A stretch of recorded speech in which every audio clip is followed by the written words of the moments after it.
Right, I'll continue. Parent of one of the crotch goblins came to pick them up. So my childhood, as I was saying, seemed pretty normal on the outset.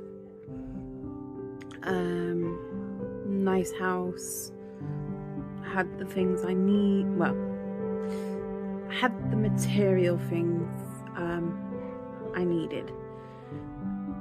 Now, I always felt out of place. I always did things that I was told were not normal. They were normal for me. Speaking with my psychologist, I've not been diagnosed,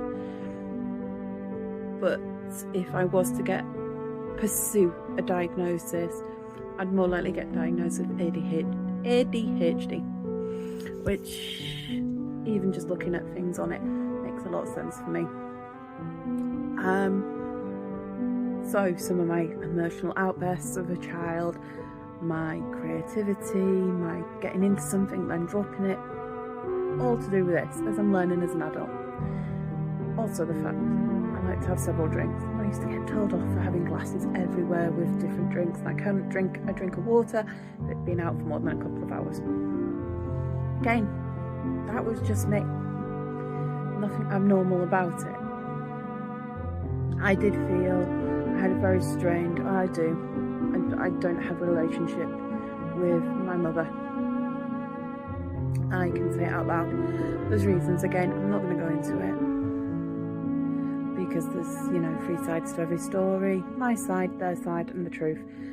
And, there's a bit of everything in there.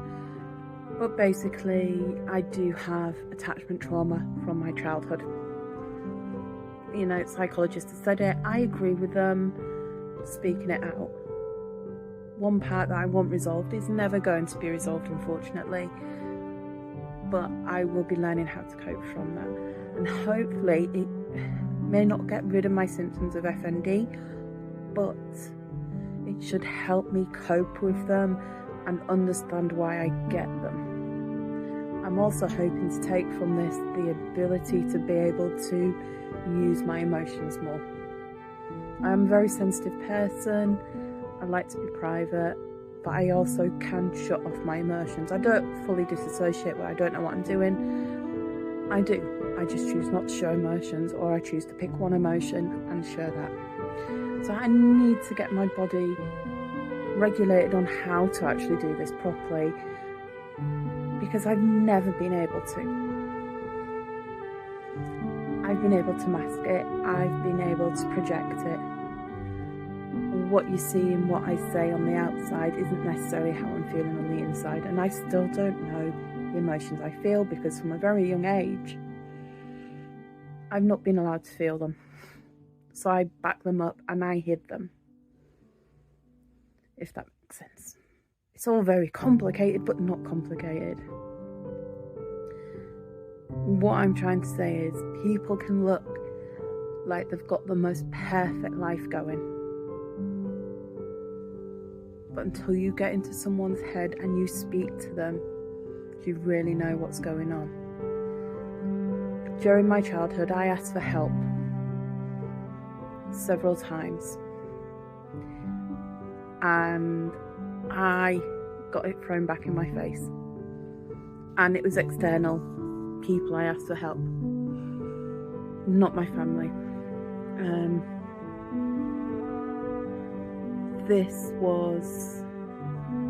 It was hard to ask for help. I wouldn't say I necessarily was depressed, but I needed help.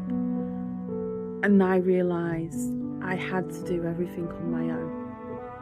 And that's where I disassociate, or I become hypervigilant. The next time I asked for help, I partially got help. And it took me, there was a big cry. Family would say I ran away. It's not how I see it. I went to a safe place.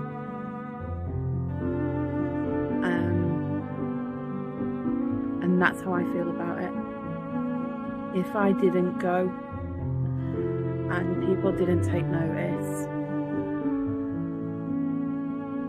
I wouldn't have been in a safe place.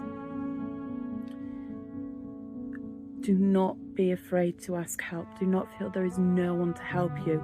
You might have to ask and ask, but you can always get help from somewhere. We're going back before mobile phones were mainstream. I mean, granted, I had one. But there's phone numbers you can call. I will say in this part, and you know, I'll put a trigger warning, whatever, I wasn't suicidal at the point where I was going to do something. It was, I need an intervention before I get to that point.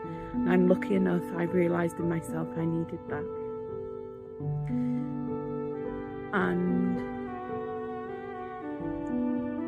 I'm saying this out loud, and I've got no prejudice against one side of my family who I do get on well with.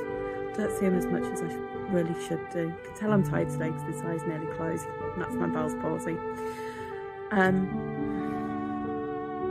I went from a home where I had perceived everything to a home that was perceived not to have everything.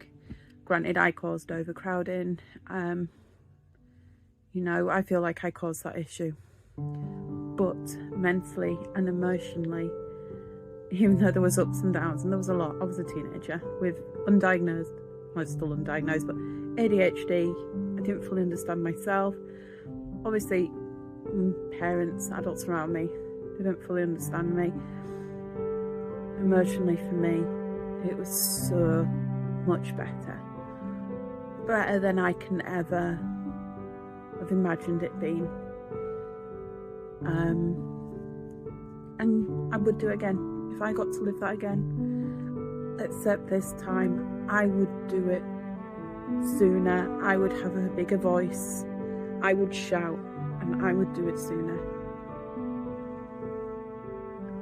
Listen to the younger family members you've got. It's not all sunshine and roses out there. And this has been, I had to talk about it again. It's why I've not done videos, because I've been processing. I mean, I have it every month, and I do I nap and I get really tired with it.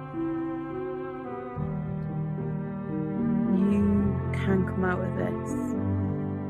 Obviously, it's felt that although I do have neurological issues, and I have done since I was young, I've probably had FMD since I was young.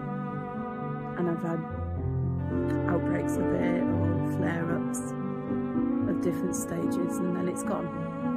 And unfortunately, this one's just not helping.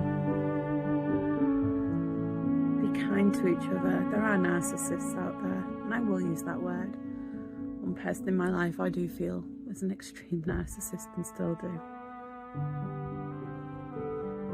If you are having nightmares about someone and you're still an adult, it's unresolved. And talking to somebody, professional ideally, can help.